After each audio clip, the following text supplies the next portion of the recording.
There is a certain kind of relationship that feels almost like an addiction.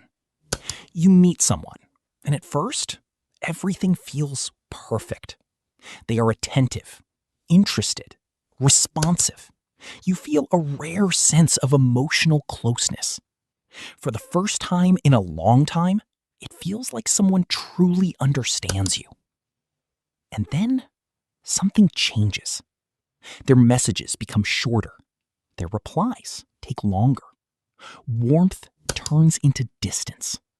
And instead of pulling away, you do the exact opposite. You think about them even more. You check your phone every 5 minutes. You analyze every text. You try to be more interesting, more understanding, more lovable. You invest more and more energy into someone who is investing less and less in you. And the strangest part is this. The more they pull away, the more you want them. Logically, you know this is hurting you. But emotionally, letting go feels almost impossible. If this sounds familiar, I want to begin with one important idea. The problem is not that you are too needy, and it is not that you simply chose the wrong person. You are caught in a powerful psychological pattern known as the attachment loop. And this loop is built on the same mechanisms that drive gambling, social media, and other forms of addiction. Why emotionally unavailable people feel so irresistible. Why inconsistent affection creates such a powerful bond. And how to break the cycle without losing your ability to love. Imagine there are 2 slot machines. The first one gives you a reward every single time. The second one gives you a reward randomly. Sometimes it pays out, sometimes it gives you nothing. Which machine is more addictive? The second one.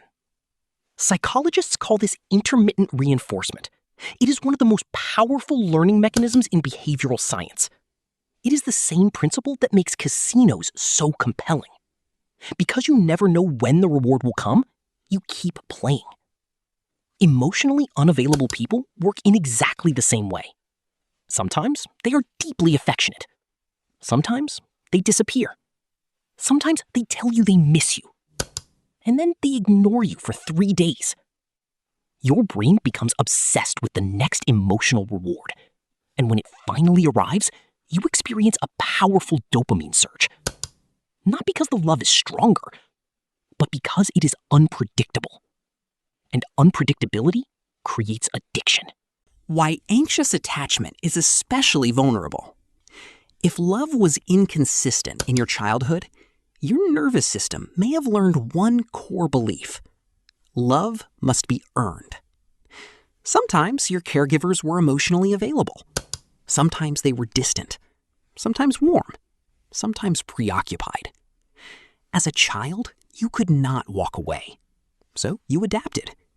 You became more attentive, more pleasing, more accommodating. You learned to work harder to restore connection. And in adulthood, this pattern repeats. When a partner pulls away, the old program activates automatically. Your inner child believes, if I try harder, they will love me again. So you send longer messages, over-explain, ignore your own boundaries, tolerate uncertainty, neglect your own needs. This is not weakness.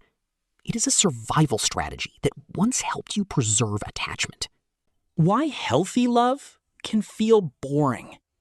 Here is the paradox.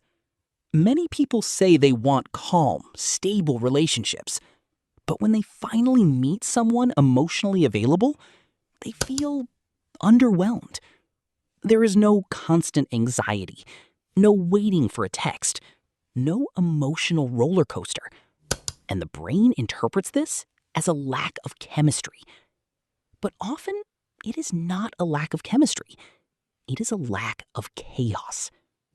If you were conditioned to associate love with uncertainty, stability can feel unfamiliar. Your brain says, this feels too quiet. Maybe there is no real connection here. when in reality, you may be experiencing emotional safety for the first time. Why you idealize people who reject you. When someone is inconsistent, you rarely get to know the whole person. You receive fragments, a few intimate conversations, several meaningful moments, occasional displays of affection, and your mind fills in the gaps. You do not fall in love with the actual person.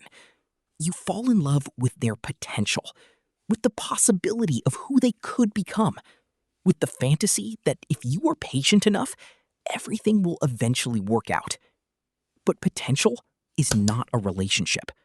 A relationship exists only in reality. The full attachment loop. The cycle usually looks like this. You meet someone emotionally unavailable. You experience intense initial closeness. They begin to withdraw. Your anxiety activates. You pursue them more intensely. They pull away even further. They return briefly and offer warmth. You feel tremendous relief.